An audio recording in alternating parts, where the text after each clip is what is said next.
계속해서 이제 사실은 오늘의 본적이기도 한 임시정부를 꾸려왔던 사람들, 임시정부를 꾸려왔던 사람은 무수하게 많죠. 오늘은 그 중에서 좀 대표적인 인물, 여러분들이 생각하는 대표적인 인물하고 제가 생각하는 건 조금 다르겠습니다만 몇 분을 좀 소개를 드리려고 합니다. 오늘 한 5분을 소개해 드릴 텐데요. 먼저 애관 신규식 선생입니다. 애관 신규식 선생.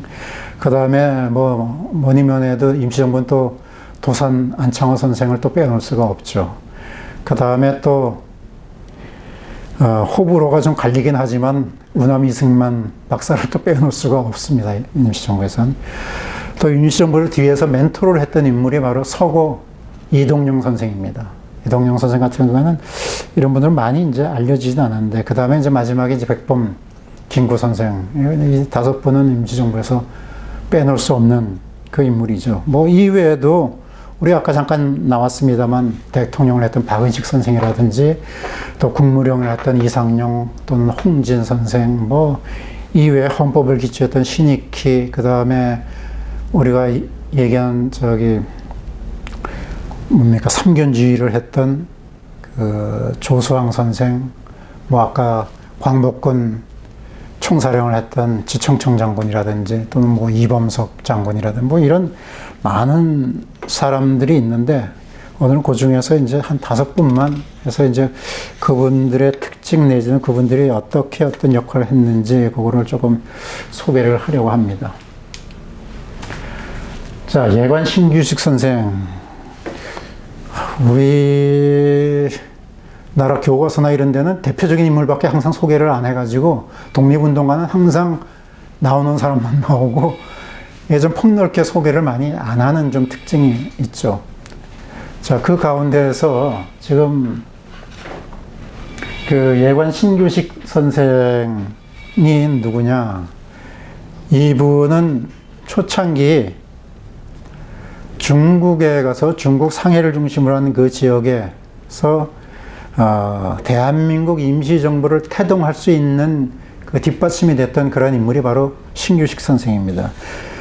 예관 신규식 선생은 충북 청원 출신입니다. 다 이 신씨들이 신채호 선생이라든지 신배구 선생이라든지 신규식 선생, 이 3분이 다 이제 같은 그 고령 신씨 그 충청도 청원 그 분들이신데, 이분들 중에서 이제 예관 신규식 선생은 일찍부터 서울에 올라와서 한어학교, 그러니까 중국어 학교를 이제 일찍 배워서 중국에 상당히 능통했죠.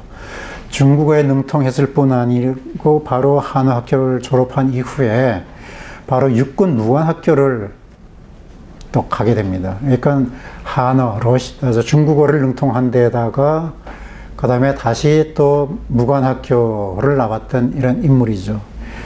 그래서 무관학교에서 활동을 하면서 그 열혈 청년 시절에 1905년이 되면 을사늑약이라는 게 체결이 됩니다. 을사늑약이 체결되면서 민영환이라는 이분들이 자결도 하지만은 애관 선생도 자결을 결심하다가 발각이 됩니다. 발각이 됐는데 그 후유증으로, 음독한 그 후유증으로 한쪽 눈이 멀게 되죠. 그래서 이렇게 흘겨본다고 해가지고 그 사시가 돼가지고 나중에 그래서 예자, 여기 예관하는 이 예자가 흘겨본다 이런 뜻이야. 약간 이렇게 사시로 이렇게 옆에를 보는 거야. 흘겨본다고 그래가지고 호까지 예관 이렇게 지었던 이런 인물이죠. 자, 이분이 1910년에 나라가 망하니까 상하이로 일찌감치 망명을 합니다. 그래서 망명을 하면서 어디로 가냐? 바로 상해로 가서 누구를 만나냐면 상해에서 중국의 신해혁명 했던 그 동지들, 신해혁명의 그 멤버들을 만납니다. 물론 손문하고도 나중에 만나게 되지만 여기에 진기미, 친페이페이라고 하는 천지맹이라고 하는 진기미라든지 그 다음에 숭자오론이라고 하는 송인교 이런 사람들을 만나가지고 이 사람들이 중국 혁명 동지회를 하고 동맹회를 하고 있었는데 이 사람들하고 같이 활동을 하게 되죠. 그러면서 뭘 또 신규식 선생이 통 큰 적을 했냐. 바로 이 신의 혁명이 일어나면서 이러한 멤버들, 중국 혁명 동맹회 이런 멤버들한테 뭘 기탁했냐면 가지고 왔던 돈 중에서 상당수, 그러니까 뭐 여러 가지 얘기했으면 한 1만 원, 당시 돈 1만 원이면 요새로 치면 뭐 몇 억대 되는 큰 돈이죠. 그 큰 돈을 통 크게 신의 혁명에다가 기부를 했다는 거죠. 그러니까는 신규식 선생은 일찍부터 신의 혁명의 멤버들하고 같은 동지로서의 역할을 하게 된 거죠. 자, 이렇게 되면서 아까 잠깐 처음에 말씀드렸다시피 우리가 상해에 가서 기반을 내리고 할 수 있었던 이거에 큰 역할을 했던 게 바로 신규식 선생이에요. 이분이 가서 일찌감치 그런 동맹회 중국 신의 혁명 그 멤버들하고 같이 교육을 쌓았기 때문에 그분들을 통해 가지고 거기에서 상해에서 임시정부가 성립이 될 수 있도록 만든 그 기틀을 쌓았던 인물이다. 이렇게 이야기할 수가 있죠. 아까 얘기했다시피 우리가 가서 암만 이전부터 우리가 중국하고 역사적으로 가까웠다고 해도 가서 느닷없이 우리 여기서 임시정부 만들겠다고 하면 쉽게 허락하지 않죠. 근데 이런 기반으로 다 했던 그런 것이 있죠. 그래서 나중에 보면은 상해에서 동제사라는 걸 만들고 이것도 이제 뭐 5월 동제서가 같이 나온 얘기입니다만은 같이 중국하고 같이 협조해서 이제 하자. 이것도 뭐 나중에 중국하고 같은 이제 역할을 하고 그 다음에 신한혁명당 아까 얘기했다시피 혁명당 그 다음에 신한 나중에 청룡당 이렇게 이제 되는데 나중에 대동당 선결 우리가 보통 보면 1917년 이 대동단결 선언 여기에 보면 이것이 확실하게 나옵니다. 여기에서부터는 뭐냐 하면 고종 임금은 나라 빼앗긴 게 뭐냐면 스스로 왕권을 포기한 것이다. 그렇기 때문에 앞으로의 주권은 우리 국민한테 있는 것이다. 이것이 이제 대동단결 선언에서부터 본격적으로 나와서 아까 얘기했다 1919년 서밀운동 되면 이미 이제 우리는 우리 스스로가 국민이 주권을 가지는 나라 이것이 이제 태동이 되는 것이죠. 이런 기초적인 문제를 다 만든 것이 사실 신규식 선생이죠.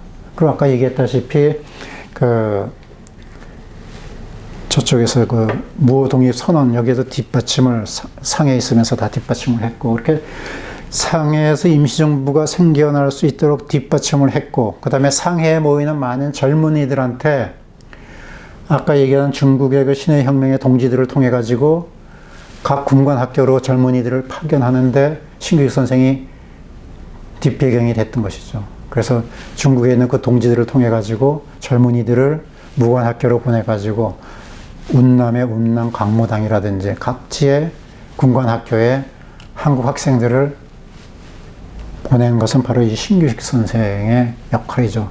그분들이 나중에 중국 군대도 있었지만 많은 사람이 나중에 임시정부에 들어와서 나중에 또 광복군에 이렇게 합류하는 해서 이제 임시정부의 기관 장교로서 이제 활동하게 되는 그런 것을 볼 수가 있죠. 그래서 예관 신규식 선생을 갖다가 임시정부의 중심 인물로 말씀을 여러분에 드리는 것은 바로 예관식 신규식 선생이 임시정부가 상해에서 성립될 수 있던 기반을 토대를 만든 분이다.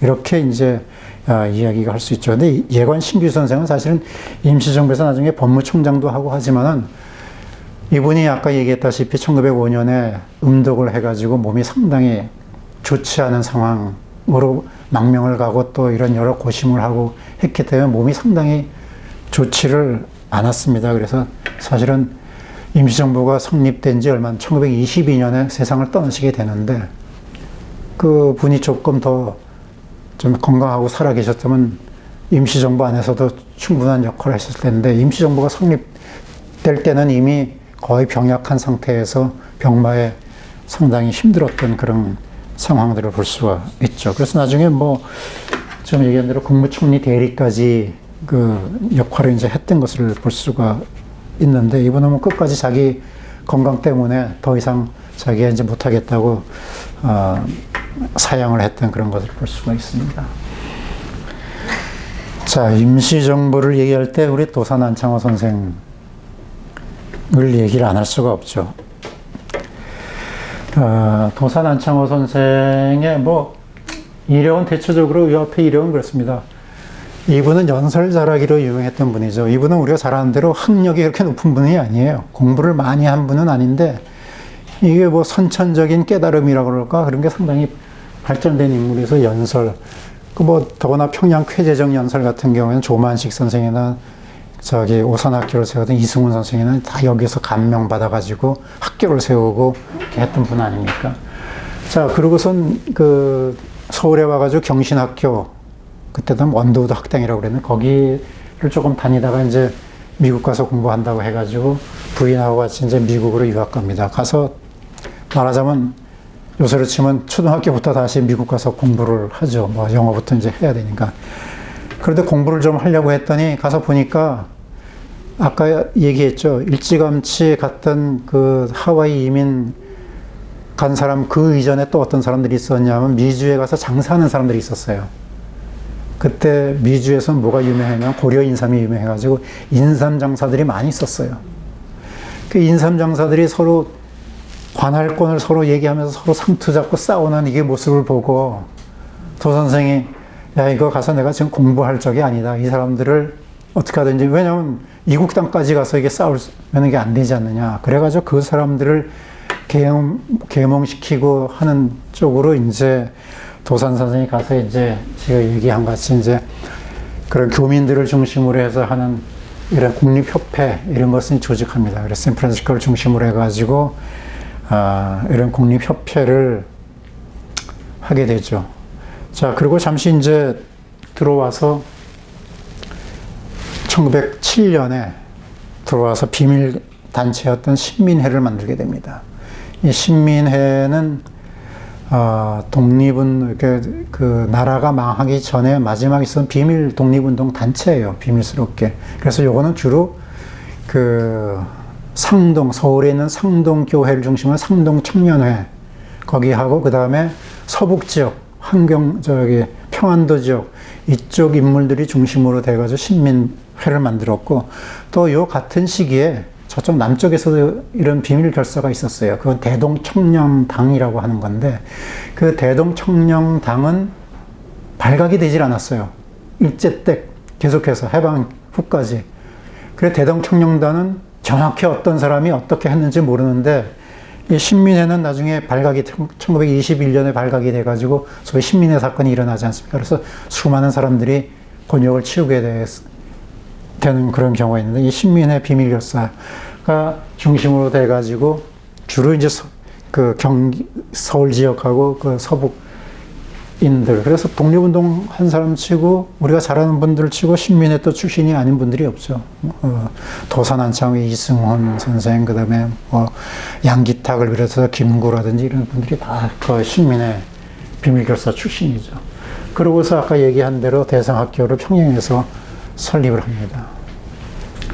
대성학교 출신들 중에서도 이제 도산 제자들이 많이 상해에 가서 이제 활동하게 되는 이런 경우가 있죠. 그래서 1910년 나라가 망하니까 러시아로 먼저 나가서 한 바퀴 돌아가지고 다시 미주로 갑니다. 이 미주로 가면서 결국은 나중에 누구하고 또 여기서 부딪히게 되느냐, 결국은 또 이승만 박사하고 부딪히게 되죠. 왜냐하면 처음에는 이승만 박사가 어디로 가냐, 하와이 쪽에 갔는데, 그건 나중에 이승만 박사 얘기할 때 같이 말씀을 드릴게요. 그러고 나서 이제 미주에 가서 대한인 국민회 총회를 만듭니다. 이렇게 도산 선생은 사람을 모아가지고 이런 조직을 만드는데 아주 명수예요. 사람을 설득해가지고 그 조직을 만들고 그 조직을 통해가지고 서로 단합하게 하는 이런 거에 뛰어난 인물이죠. 자, 그래서 1912년에 그 미주에서 대한인 국민회. 그래서 아까 말씀드린 대로 1919년 5월 25일에 상해로 올 때 그 많은 자금을 가지고 이제 들어오게 되는 거죠. 그래서 처음에 들어와가지고 그 자금을 가지고 임시정부의 초기 기틀을 어느 정도 정립했다. 이렇게 이제 볼 수가 있는 것입니다.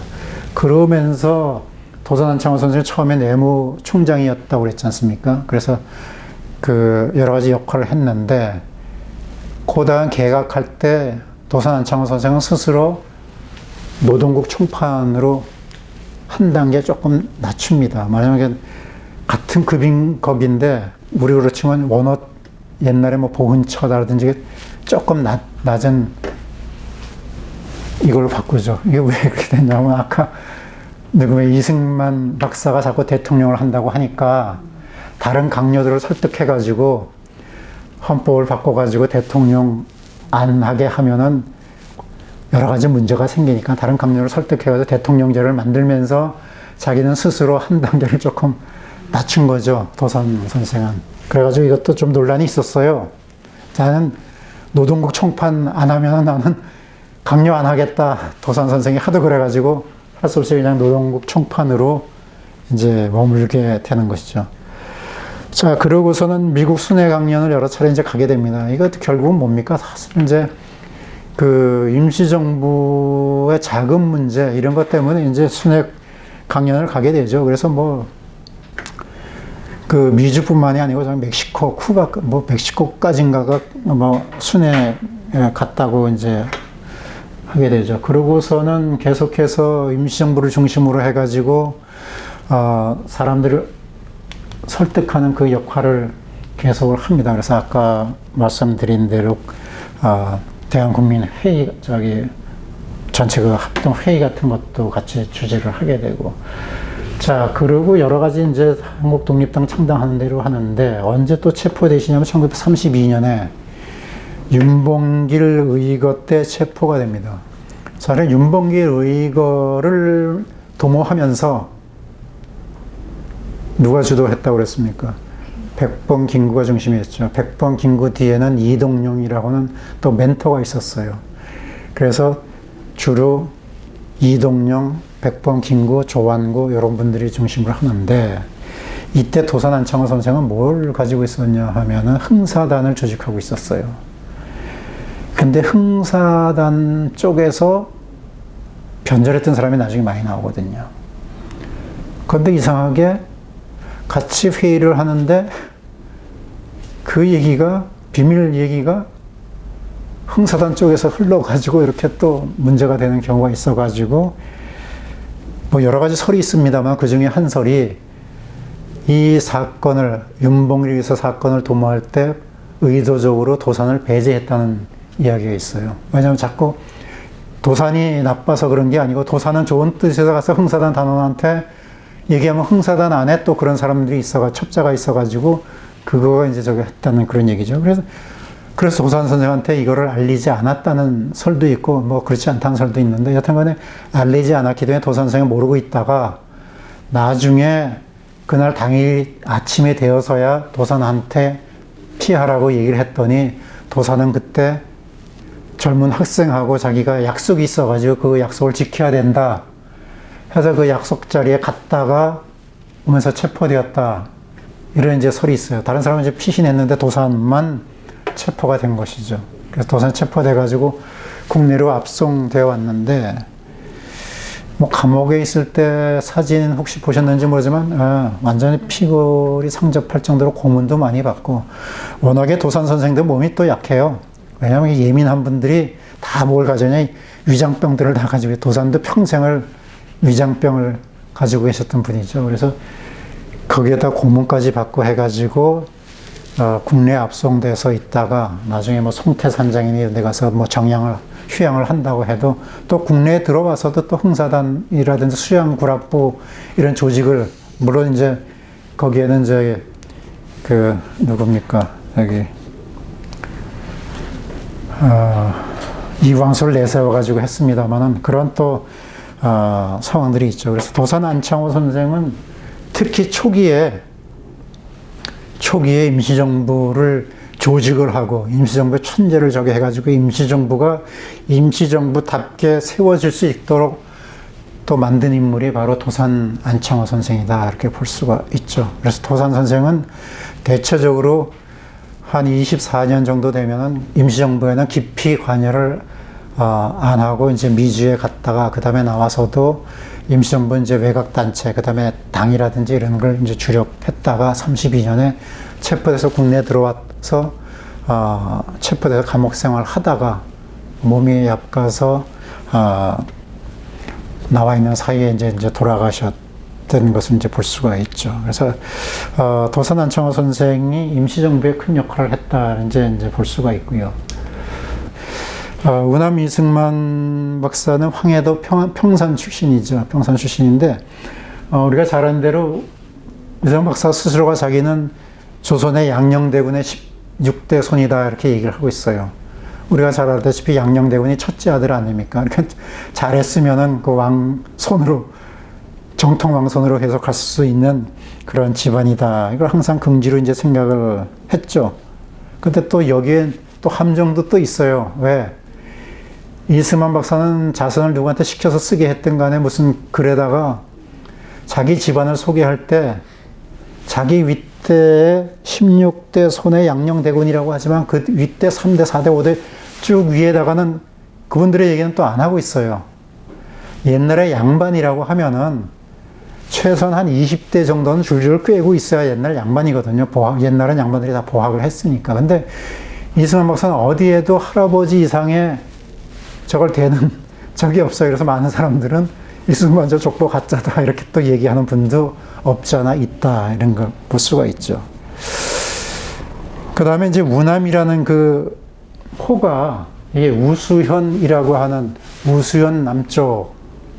이 우수현이 어디냐면 지금 그 힐튼 호텔 그 후암동에서 힐튼 호텔 넘어가는 남대문으로 넘어가는 그 고개가 이제 우수현이라고 했다고 그래요. 그 밑에 이제 도동에 살았기 때문에 그 우수현을 따가지고 우남이라는 호를 이제 지었다 스스로 이제 얘기하는데 뭐 옛날 뭐 이 집도 이제 패족이긴 하지만 이제 양반 집안이니까 어릴 때부터 이제 한을 공부하고 이때 당시에 양반들은 뭡니까? 목표가 과거 시험 보는 것이죠. 그래서 이승만도 더군다나 집안이 이제 몰락하다 보니까 왜냐하면 그 우남 박사의 아버지인 이경선 선생은 별로 집안 살림에 흥미가 없었어요. 그래서 뭐 풍수 같은 것도 좀 보고 하면서 말 한 필 타고 전국을 떠돌다가 뭐 1년이고 2년이고 떠돌다가 또 들어오고 뭐 이런 분이죠. 그러니까 집안은 저기 이승만 박사 어머니가 이제 꾸려가는 그런 집안이고 그렇게 몰락한 집안에서 유일한 희망은 뭐냐? 과거 시험 보는 거죠. 과거에 급제하는 거죠. 그 이승만 박사도 과거 시험 보는 거에 오로지 매달렸죠. 그리고 뭐 누가 보더라도 또 이승만 박사는 머리가 좋기로 또 유명한 분이지 않습니까? 그래서 과거 시험 몰두를 하는데 과거 시험 두 가지 문제가 있어요. 첫째는 그때 당시에 과거 공부 잘한다고 과거 시험 붙을 수 있는 시대가 아니었었어요. 그때는 구한마을 시대는 이미 그런 풍조가 그 매간 매직도 성행했을 뿐들이 아니고 과거 시험도 부정부패가 많아가지고 공부 잘한다고 항상 될 수 있는 건 아니었던 거죠. 몇 번의 과거 시험이 보다가 떨어졌는데 뭐 그래도 끝까지 붙잡고 있을 수 있는 게 과거 시험이죠. 왜냐하면 그걸 통해야지만 양반으로서 출세를 하고 집안을 일으킬 수 있는 유일한 방법이니까. 그런데 문제는 뭐냐? 과거 시험 보는 1894년 우리가 갑오경장 이렇게 우리 옛날 배웠죠. 갑오개혁. 요때 과거제가 폐지가 돼버립니다. 우리가 지금 고등고시나 사법시험 준비하는 사법시험이 폐지가 된다고 그러면 그거 준비하던 사람은 황당해지는 것과 똑같은 거죠. 과거시험 폐지되면 더 출세할 길이 없는 것입니다. 그러니까 이승만은 모든 것을 집안을 세우는 거 모든 것을 그 과거시험에 걸었다가 1894년에 갑오개혁 때 과거제가 폐지가 돼버리니까 이거는 완전히 낙담을 하게 돼가지고 속된 말로 방구석에 처박혀가지고 두음물질하고 이렇게 있는데 마침 이제 배제학당을 다니던 친구들이 와가지고 너 그렇게 하지 말고 배제학당에 우리 가는데 그냥 놀러나 한번 가자. 거기서 영어도 가르치고 뭐 이렇게 한다. 그래가지고 몇 번을 거절하다가 할 수 없이 배제학당을 따라갔습니다. 그러니까 배제학당에 가보니까 서양 사람도 있고 또 영어도 가르치고 하는데 영어 가르치는데 그냥 필이 딱 꽂혔죠. 그래서 배제학당을 가서 영어를 아주 관심을 가지고 영어를 공부했습니다. 그래서 그때 당시에 재밌는 얘기가 배제학당에 주시경은 국문 공부하러 오고 이승만은 영어 배우러 왔다 뭐 이렇게 할 정도로 그 배제학당에 휠이 완전히 꽂혀가지고 이승만이 열심히 다니고 영어도 열심히 하고 뭐 나중에 감옥에서 뭐 한영 영어 사전까지 만들려고 했을 정도의 관심이 많았죠. 그러면서 배제학당 다니면서 그런 사람들하고 같이 하다 보니까는 그 독립협회 이 회원들하고 같이 합류를 하게 됩니다. 그래서 독립협회 활동도 하고 그 다음에 나중에는 기독교 계통인 그 협성의 활동도 하고 이런 여러 가지 하면서 독립협회를 통해 가지고 활동을 하는데 독립협회가 나중에 이제 그 고종황제 입헌군주제를 해가지고 고종황제를 그 잘못 알려가지고 고종황제를 폐위한다는 이런 소문이 돌았어요. 독립협회가 고종황제를 폐위하려고 한다. 자, 그렇게 되니까는 정부에서는 이게 어디 감히 하는 역모다 해가지고 체포가 됩니다. 그래서 이제 여기 같이 이제 투옥이 되죠. 고종황제 폐위 음모 사건에 관련돼 가지고 한성 감옥에 투옥이 됩니다. 그 한성 감옥에 투옥이 돼 가지고 투옥이 됐어도 얼마 안 있었으면 이제 나왔을 텐데 이 양반이 어떻게 선교사들하고 연결해 가지고 이 안에서 권총을 많이 받았어요. 육혈포, 그때 육혈포라죠. 권총을 가지고 탈출을 하게 되죠. 위협을 해 가지고. 그러다가 그것도 오래 갔으면 오는데 바로 나가자마자 또 체포가 되죠. 이건 딴 것도 아니고 권총을 위협해가지고 나가다가 체포가 됐으니 감옥 탈출을 해가지고 이거는 완전히 사형감이죠. 그래서 완전히 이승만 박사는 사형수로서 완전히 한성 감옥에 있는 거죠. 자, 사형수라는 게 뭡니까? 언제 어떻게 자기가 끌려나가서 처형될지 모르죠. 많은 사형수들이 실제로 끌려나가서 처형당하는 것이 들려옵니다. 이승만 박사로서는 이거 자기가 원하려고 했던 과거 시험에도 못 받고 이거 이러다가 사형 받고 죽는 거 아니냐. 이게 그냥 감옥에서 불안초조하죠. 그래서 여기에서 이승만 박사가 기독교를 받아들입니다. 사람이 힘든 때는 어떤 종교에 많이 의지하게 되는 거죠. 그래서 기독교를 받아들여서 여기에서 매일매일 언제 끌려나가서 사형당할지 모르는 그 불안한 마음을 기독교 신앙으로 이기면서 그것만이 아니고 거기에 있는 많은 사람들한테 기독교를 또 전파하면서 또 배운 지식인이니까는 감옥에서 학당을 만들어가지고 사람들을 가르치면서 이렇게 있었던 것이죠. 그래서 옥중 선교도 하고 이런 교육까지 합니다. 그래서 결국 5년 7개월 동안에 감옥에 있다가 특사로 이제 나오게 되죠. 특사로 나오게 되면서 1905년에 우리가 잘 아는 을사늑약 직전에 민영환, 한규설 이런 양반 주선으로서 한국 독립을 청원하기 위해서 미주로 보내는 그 역할을 하게 됩니다. 왜냐하면 이승만 박사가 이때도 어느 정도 영어를 하고 저걸 했으니까 이 비밀스럽게 그 아무도 모르게 특사로 이제 파견해서 누구를 만나게 하면 미국 대통령을 당시 이제 만나게끔 하죠. 왜냐하면 왜 이게 나타나냐면 우리가 이전에 그 조미 수호 조약을 맺은 적이 있습니다. 조미 수호 조약은 조선과 미국이 수호 조약을 맺어가지고 어느 나라가 침해를 당하게 되면은 그 나라를 도와준다는 이런 조약들. 그때 뭐 병자 수호 조약, 뭐 그다음에 프랑스하고 독일하고 여러 수호 조약을 많이 맺어서 그 중에 미국하고 수호 조약을 맺은 거. 그 조약문에 미국이 도와주기로 했으니까 비밀리에 대통령을 만나서 그 조약을 근거로 해가지고 한국의 독립을 쟁취할 수 있게 해라. 이래가지고 비밀리에 이제 이승만 박사가 그 지원을 받아가지고 미주로 이제 가게 됩니다. 그래서 미주에 가가지고 미국의 루즈벨트 대통령을 만나게 되죠. 근데 이미 이때는 미국에서는 생각이 딴 데가 있었어요. 왜냐하면 요 직전에 뭘 하냐면 가스라 테프트 조약이라고 하죠. 미국하고 일본이 가스라 테프트 조약에 상호 불가침 조약을 맺죠. 그래 우리가 잘 아는 대로 일본은 조선을 병탄하고 미국은 필리핀을 병탄하고 이렇게 서로 약조가 된 이 마당에서 미국 미루즈벨트 대통령이 이 말을 들어줄 리가 없죠. 그래서 이제 이런 협상은 이제 실패를 하죠.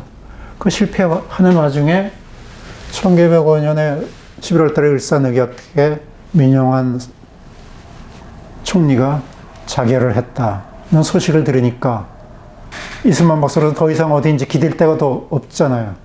그러니까 여기에서 이제 모든 걸 저버리고 학교에 들어갑니다. 그래서 우리가 잘 아는 대로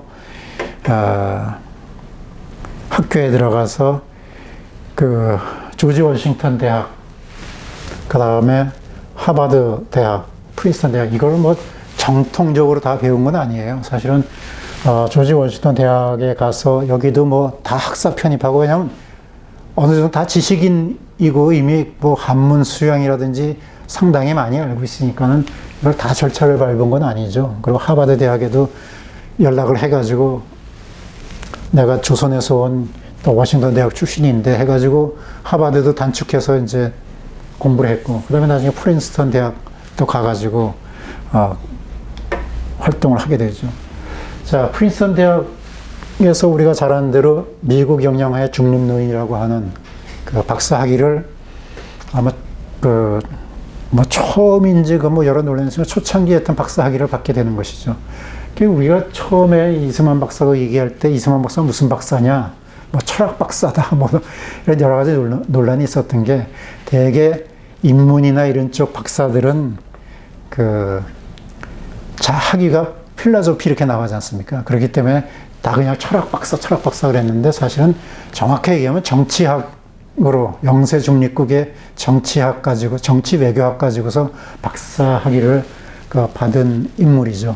그래서 사실은 누구보다도 이 영세 중립국이라든지 중립국에 대해서 상당히 관심이 많았던 그런 인물입니다. 자, 박사 학위를 받고, 그러니까 민영환이나 황유설 이런 사람들의 도움을 받아가지고 미국에 특사로 갔다가 그게 좌절되고 민영환 총리가 그 을사늑약 때 자결하면서 없으니까는 가서 앉아가지고 몇 해 동안 공부를 하게 된 것이죠. 공부를 하면서 뭐 여기도 이제 또 안 좋은 소리들이 좀 있습니다. 1908년에 우리가 잘 아는 대로 그 스티븐스라고 하는 미국인 친일파가 있죠. 이 양반을 그때 우리가 잘 아는 장인환이나 전명훈, 이 두 분이 암살하는데, 여기에 이제 영어를 법정에서 통역해 줄 사람이 필요하다. 이승만 박사 영어를 잘하니까 당신이 와서 통역을 좀 해달라고 그랬더니 거절을 하죠. 이제 이승만 박사가 거절하는 이야기가, 나는 예수 교인의 신분으로서 살인자를 통역할 수 없다, 이런 식으로 해서 거절을 하게 되는, 그거 이제 나중에 그것도 두고두고 이제 욕을 먹는 일 중에 하나입니다만은. 자, 이렇게 해서 여기 이제 잘못됐습니다. 여기 125 사건, 백오인 사건이에요. 공짜를 잘못 썼네요.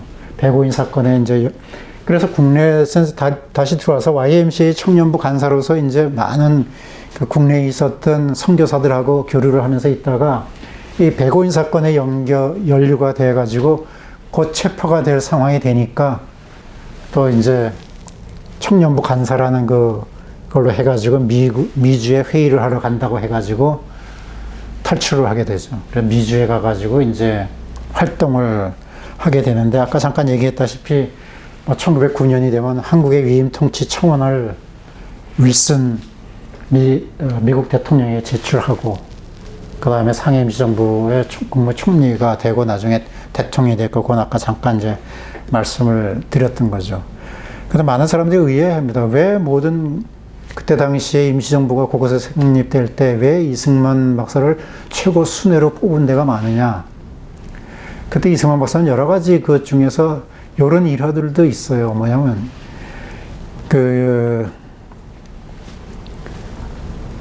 그때 당시에 그 1차 대전이 끝나고 그걸 주도했던 사람이 약간 윌슨 미국 대통령이라고 했지 않습니까? 그 윌슨 미국 대통령이 할 때 그걸 주도했던 그 윌슨 대통령이 프린스턴 대학 총장 출신이에요. 그래서 이승만 박사가 프린스턴 대학을 졸업했기 때문에 자기가 잘 안다.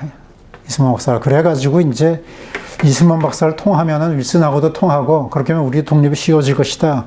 이런 얘기들이 이제 많이 좀 돌았던 것을 이제 볼 수가 있는 것이죠. 그래서 이런 상황에서 이승만 박사가 곳곳에서 최고 순회로 대통령 또는 국무총리로 추대되었다. 뭐 이렇게 이제 얘기들을 합니다. 자, 그러고서는 뭐 계속해서 아까 말씀드린 대로 미주에 가서 주로 활동을 하면서 처음에는 하와이에서 박영만하고 의형제를 맺어가지고 거기서 활동을 하다가 박영만하고 또 싸워가지고 박영만은 미주 본토로 오고 그 다음에 이승만 박사도 다시 미주 본토로 와서 활동을 하면서 구미위원부 거기서 활동을 하면서 아까 얘기한 대로 대통령 탄핵도 되고 임시정부에는 6개월 동안만 있다가 오고 뭐 이렇게 하면서 주로 미주에서 그 주한 외교위원부라는 명칭을 가지고 주로 이제 외교 활동을 중심으로 이제 활동을 한 것을 볼 수 있습니다. 물론 이 외교 활동이라는 것을 뭐 문제 삼을 적은 없죠. 왜냐하면 모든 활동, 예컨대 무장 활동, 그 다음에 임시정부의 정부 조직, 그 다음에 외교 활동, 또 의료 활동, 이런 것이 모두 총합이 되어서 독립운동의 역할을 하는 거지. 어느 하나만 좋고 어느 건 나쁘다. 이렇게 또 얘기할 수는 없는 거죠. 그러다가 이제 이승만 박사가 이제 또 유명하게 된 것이 국내에 잘 알려진 것이 1942년부터 소위 VOA, 미국의 소리 방송을 하게 되면서 국내 그 단파 방송을 듣는 이런 사람들한테는 이승만 박사의 목소리들이 상당히 귀에 익은 그런 목소리가 되는 거죠. 그래서 이승만 박사도 논란은 있지만은 임시정부 수립에 큰 역할을 했다는 것에 대해서는 거부할 수가 없는 그런 것일 겁니다. 그 다음에 서고 이동영 선생은 많은 분들은 잘 모르시는데 서고 이동영 선생이야말로 임시정부를 처음부터 이분이 이제 1940년에 돌아가시긴 하지만은 임시정부 태동에서부터 1940년까지 꾸준하게 임시정부를 끌어오고 뒤에서 멘토 역할을 했던 분이 바로 이동영 선생인 거죠. 사실 우리가 잘 아는 백범 김구 선생 같은 경우에 이동영 선생이 없었다면 백범이 과연 있을 것인가 할 정도로 이동영 선생이 특히 백범 선생의 멘토다 이렇게 이제 볼 수가 있는 그런 인물이죠. 그래서 임시정부의 숨은 멘토 이동영 이렇게 잘 알려져 있던 인물입니다. 서고 이동영 선생은 고향은 지금 천안에 있는 지금 독립기념관 근처에 거기서 이제 태어나셨는데 대대로 이제 벼슬을 했던 그 집안이었죠. 그래서 아버지도 이제 외지에서 벼슬도 하고 했는데 일찌감치 그 근교에 있던 분들은 대개 이제 서울에서 활동을 많이 했는데 이분도 이제 독립협회에서 활동을 했고요. 그 다음에 만민공동회에도 참여하고 그리고 서고 선생이 이동영 선생이 실제로 이 관계 그 다음에 이런 그 계몽 활동 여기에 투신하게 된 결정적인 동기가 사실은 무감 이종일 선생의 제국신문에 사설을 실으면서입니다. 이 무감 이종일 선생도 보통은 잘 알려지지 않는데 저 무감 이종일 선생이야말로 오늘날의 3.1운동, 국내에서 3.1운동을 태동시킨 그 장본인이 바로 이종일 선생이죠. 물론 저분은 천도교 교인이기도 하지만은 사실은 손병희 선생이라든지 그때 당시에 그 손병희 선생의 측근이었던 오세창, 권동진 이런 분들하고 같이 있을 때 그 사람들을 계속 설득해서 손병희 선생을 움직이게 해서 손병희 선생이 3.1운동을 앞장서서 나설 수 있게 했던 인물이기도 하고요. 처음에는 천도교 안에서도 독립을 청원할 것이냐, 독립을 선언할 것이냐, 이런 거 가지고 많이 논란을 했어요. 그때 바로 저 무감 이종일 선생은 무슨 소리냐, 독립 선언을 해야 된다. 그래가지고 독립 선언, 3.1운동이 일어나게 됐던 장본이죠. 이게 역사에 잘 알려지지 않았는데 사실은 그 뒤에서 이 이종일 선생이야말로 3.1운동이 일어날 수 있었던 그 뒷배경이 됐던 인물이죠. 그 외에도 이제 서구 선생은 주로 성동교회를 중심으로 해서 활동을 많이 합니다. 성동교회라는 것은 그 남대문에 있는 그 전덕기 목사가 주재하고 있었던데, 상동교회 안에 상동청년회, 이걸 중심으로 해가지고 당대 서울에 있는 지식인들이 많이 여기에 참여를 했습니다. 우리가 잘 아는 이회영 선생이라든가 그 가족들, 그 다음에 뭐 여러 가지 그때 당시에 무장 활동했던 분들, 여기에 대한제국 무관이었던 분들도 많이 참여하고요. 그래서 이런 상동교회와 이것도 잘못됐네요. 상동청년회입니다. 상동청년회 이런 데서 이제 활동을 하게 되었고, 그 다음에 이동영 선생은 1906년에 이상설 선생과 같이 망명합니다. 1905년에 일산의학이 일어나죠. 일산의학이 일어날 때 많은 지식인들은 이미 대한제국은 망했다, 이미 어느 정도 다 느꼈죠. 그래서 이제는 국내에서 활동 못하고 해외에 나가서 독립운동을 해야 된다. 그러기 위해서 뭐냐, 해외에 나가서 독립운동 기지를 만들어야 된다. 독립운동 기지를 만들기 위해서는 뭘 해야 되냐, 젊은 사람들을 양성해야 된다. 그래가지고 그 제일 처음에 나간 분이 바로 이상설 선생입니다. 이상설 선생인데 나중에 임시정부가 성립되기 직전에 돌아가셨기 때문에 임시정부에 참여를 못 하셨는데, 이상설 선생이 많이 살아계셨다면은 많은 사람들이 임시정부의 최고 수반이 되었을 분이 이상설 선생이다 하죠. 우리 이상설 선생 잘 아다시피 헤이그 밀사의 정사로 갔던 분이죠. 바로 이상설 선생하고 망명을 해가지고 서전서숙을 북간도 용정촌에 설립하죠. 여기서 한참 서전서숙을 하는데, 아까 얘기한 1907년에 헤이그 밀사를 파견할 때 고종 황제가 직접적으로 이상설을 지목해가지고 헤이그 밀사로 보내는 바람에 서전서숙을 더 이상 못하고 이상설 선생은 헤이그 밀사로 가고, 결국은 그 뒷배경이 이상설 선생이었는데 배경이 없다 보니까 서전서숙은 1년 만에 폐교가 되는 그런 상황이 되죠. 그래서 여기에 같이 참여했던 이동영 선생이 결국 이상선이 떠나고 난 다음에 이쪽에 같이 있지 못하고 국내로 들어와서 식민회에도 가입하고, 그 다음에 나중에 이회영 형제와 같이 서간도로 망명해서 우리가 잘 아는 신흥무관학교에 관여를 하게 됩니다. 그 다음에 신흥무관학교에 관여를 하다가 1913년에 국내에서 이회영, 이시영, 이동영 이런 사람들을 암살하러 첩자가 간다, 피신해라, 이런 연락이 오니까 이시영 선생은 북경으로 피신하고, 그 다음에 이회영 선생은 거꾸로 국내로 오히려 비밀리에 피신을 하고, 그때 이동영 선생은 러시아 블라디보스토크로 피신을 하게 되는 거죠. 그래서 한동안 블라디보스토크에서 망명 생활을 하면서 여기서 대정교를 입교해서 대정교 포교 활동을 겸해서 여기서 이제 그 러시아 지역의 그 건어패라든지 이런 데서 활동을 하고, 나중에 만주에서도 아까 얘기한 대한독립선언, 무호독립선언에도 서명을 하게 되는 것이고, 그 다음에 이렇게 돼서 상해에서 임시정부가 성립된다고 하니까 제일 먼저 임시정부로 이시영 선생과 달려갔던 분이 바로 이동영 선생이죠. 그래서 첫 초대 임시의정원 초대 의장을 하게 됩니다. 근데 이동영 선생이 이때 이미 50대 초반이에요. 그러니까 그때로 치면 50대 초반이면 그냥 할아버지죠.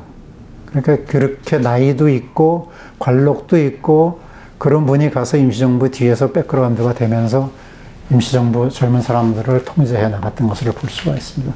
그래서 나중에 국무총리 취임하고, 그 다음에 그 아까 얘기한 대로 이승만 박사가 오지 않고 저갈 때 임시 대통령 대행도 하고, 뭐 이런 역할을 하고서 나중에 주석이 되고죠. 주석이 되고, 주석을 여러 번 하게 됩니다. 왜 이렇게 되냐. 그러니까 그 서고 이동영 선생이 많이 한 게 있어요, 임시정부에서.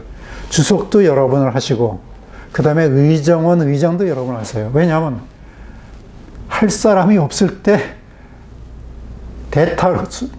대타라고 하면 이상하지만 나서서 세울 분이 이동영 선생밖에 없었어요.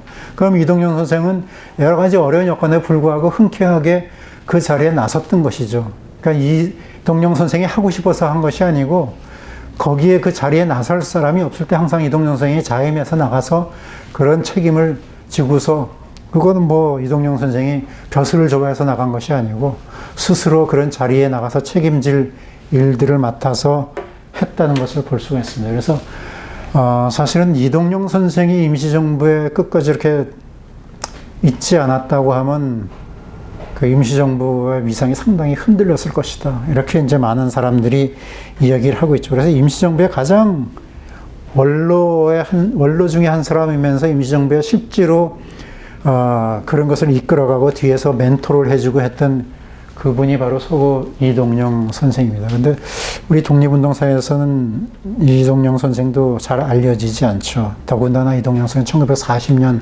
기강에서 돌아가셨기 때문에 해방 후에도 알려지지 않고, 또 해방 후에 뭐 독립운동 얘기 자체가 알려지지 않았는데 이동영 선생도 알려지지 않았을 뿐더러 나중에 포상하는 것도 3등급에 보면은 뭐 이건 말이 안 되는 거죠. 최고의 임시정부 수반을 했던, 그것도 여러 차례 했던 이분이 그 독립운동 거기에서 3등급밖에 안 된다는 거는, 그럼 1등급, 이런 분들이 1등급 안 주면 누구를 1등급 줍니까? 그러니까 이런 것도 이제 좀 문제가 될 수 있다. 이렇게 이제 볼 수가 있죠. 자, 그 다음에 서고 이동영 선생에 힘입어서 임시정부를 끝까지 지켰던 분이 있습니다. 바로 우리가 잘 아는 백범 김구 선생이죠. 백범 선생은 처음에 이제 동학으로 이제 이름을 날리기 시작했죠.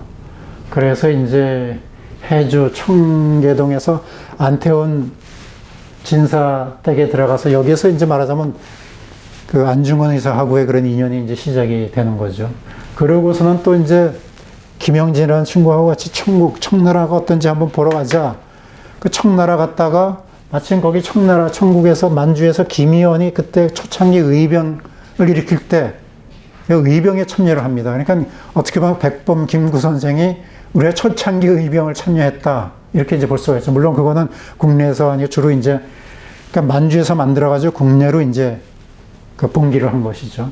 그래서 김의원 의병에 참여했다. 이거는 뭐 그냥 얼마 안 돼서 그냥 소멸하고 이제 말았는데, 자, 이렇게 해서 국내로 들어왔다가 치아포 나루터를 지나다가 일본 사람들이 옷 속에 칼도 차고 있고 두루마기 입고 있는데 보면 칼도 차고 있고, 이때가 마치 이제 1895년에 민왕과 피살될 때 아닙니까? 그래서 국모를 죽인 일본 앞잡이다 해가지고서는 쳐서 그냥 그 치아포에서 그 스치다를 갖다가 죽이게 되는 것이죠. 근데 나중에 이제 뭐 또 이것도 여러 가지 논란이 있습니다. 사실은 스치다는 군인은 아니고 상인이었었어요, 상인. 근데 상인들도 그때는 국내에 들어오면 위험하니까는 몰래 칼들 차고 오고 뭐 그랬다는 얘기가 있죠. 근데 말하자면 이건 오인 사살을 한 셈인 거죠, 사실은. 그래서 왜냐하면 스치다 자체는 그 민비시에 관여했던 인물은 아니라는 거죠.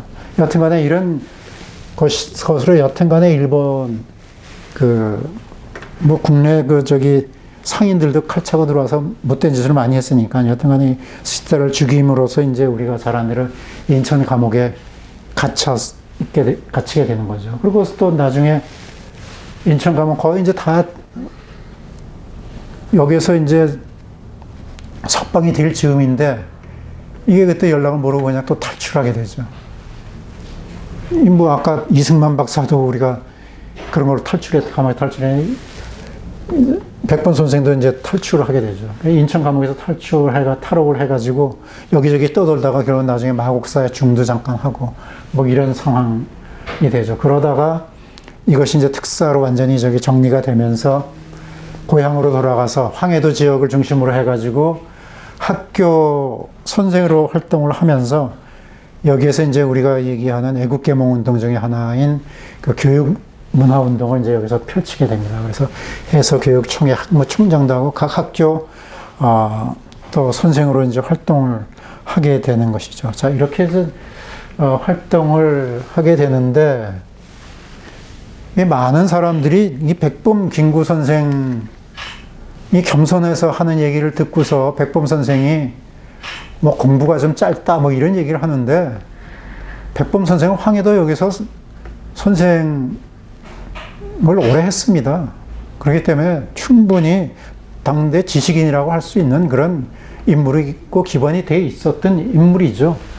자, 그래서 이제 상해로 망명해가지고 이분이 제일 처음에 상해로 찾아가서 이분은 자기는 뭐 스스로가 배운 게 많지도 않고 해가지고 우리가 잘 아는 대로 임시정부 문직이나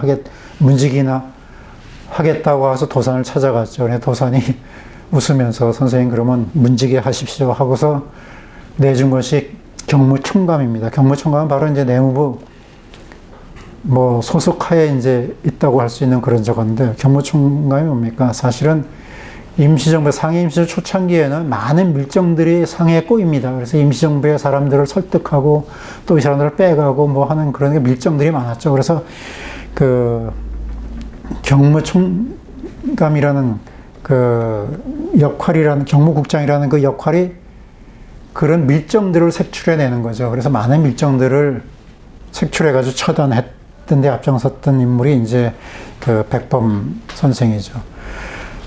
그 다음에 이제 1922년 이때쯤 되면은 그 임시정부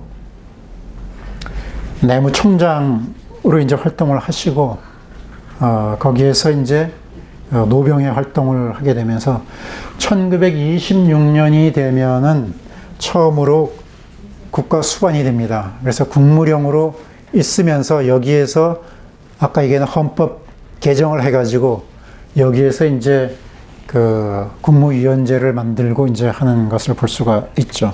그러면서 계속해서 이제 임시정부의 여당인 한국독립당, 그 다음에 아까 잠깐 얘기한 한국애국당이 아닙니다. 한인애국단을 창단해가지고 윤봉길, 이봉창 의사 이런 분들을 통해가지고 의결을 일으키게 되는, 그래서 임시정부의 위상을 세계에 알리는 그러한 그 역할을 하게 되고, 그 이후에 그 윤봉일거 이후에 장개석과 면담을 통해가지고 많은 청년들을 갖다가 중국의 공관학교에서 특별반을 세워가지고 거기서 양성해내죠. 이것이 나중에 광복군의 이제 모체가 된다, 이렇게 볼 수가 있습니다. 백범 선생은 나중에 그 남목청이라는 데서 사건이 일어납니다. 여기서 이제 서로 그 당대당, 한국독립당하고 이렇게 그 언쟁이 있다가 여기에서 이제 그 총에 맞아가지고 우리가 잘 아는 대로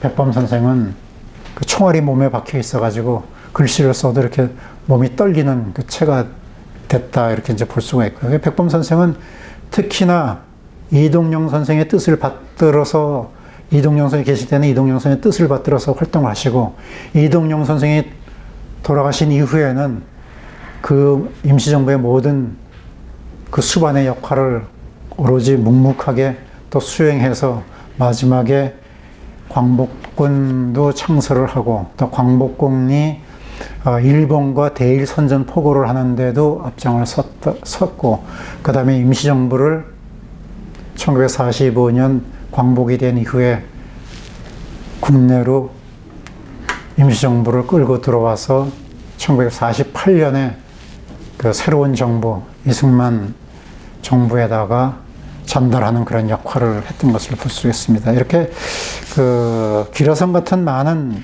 그런 인물들이 임시정부를 통해 가지고 나타나고, 또 뭐 이분들에 대해서 한 분 한 분 다 뭐 얘기하면 끝이 없죠. 또 아까 그 5분을 오늘 소개해드렸지만 5분도 뭐 구체적인 얘기 하려면은 많은데, 오늘 뭐 제한된 시간에 얘기를 하느라고 이제 그냥 흐름만 대체적으로 얘기했을 뿐입니다. 그래서 이런 것을 통해 가지고 우리가 오늘 임시정부를 수호했던 이런 인물들, 그래서 임시정부를 지켰던 사람들, 이런 분들에 대해서 알아보고, 임시정부가 어떻게 흘러 들어왔고 그 안에서 어떤 사람들이 어떤 역할을 했는지, 이거에 대해서 좀 우리가 알아봤습니다. 오랫동안 경청해 주셔서 고맙습니다.